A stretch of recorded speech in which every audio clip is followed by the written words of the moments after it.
арбузы. Вот прям лежали, лежали и лежали. Такой урожай, вот просто небывалый. Бақшадағы сыңғы қарбызланы жию білен мәшғүл Нина Васильевна бірінші өлгергенлерін август орталарында ашый башлаганнар. Бик ире, уңашы мул булган. Үткән ел тәҗрибә буларак Нина шыйыны қарбызны азрак утырткан, үстергәндә бернинди химик ашлама кулланмаган. Удобрение натуральное. Коровяк. Үсү шырында табигый ашламагына кулландык. Тирес шулай ук кышытканны ашытып ясый идек. Аны бер атна ярым тотам. Шуннан соң карбызларга сибәм. Шуңа да бик яхшы табигый продукт килеп чыкты. Авыл кешесенең хезмәтен җирлек башлыгы да хуплый. Biz карбызларны Казан шулай ук Нурлат ярминкәләренә алып чыгачакбыз. Безнең 3 литрлы банкаларда маринатланган һәм тозланганы булачак. Нина Васильевна Норильск шәһәрендә яши. Җәйге чорда әти-әнисе үзе туып үскән йортка кайтып яши.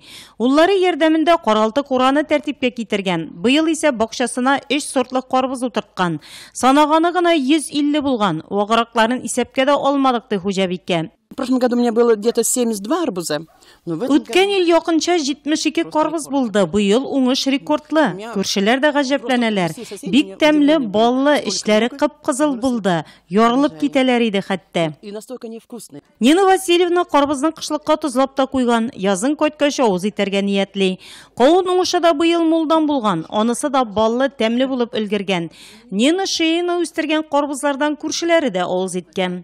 Нина Васильевнаның быел үстергән карбызлары бик ире булган. Һәм менә минем кулымдагы бу карбызның авырлыгы да 4-5 килограммга җитә. Тәмлелегенә килгәндә бик баллы. Карбызлар үстереп кенә калмый Нина Васильевна, чәчәкләр яраткан шөгыле аның. Әле дә бакчасында төрле гөлләр үсеп утыра. Бу матурлыктан көннең яңгырлы булуы да сизелми. Гладиолусларның суганчаларын кышкы саклауга куярга әзерли хуҗабикә. Розаның берничә төрлесен үстерә ул. Быел үрмәләп үсә торганын үрчәткән. У меня очень много энциклопедий. Минем энциклопедияләрем бик күп. Ял итәргә барсам да бик күп укыйм мин. Чәчәкләрнең бүлбеләрен, орлыкларын, үсентеләрен алып кайтам да үстерә башлыйм.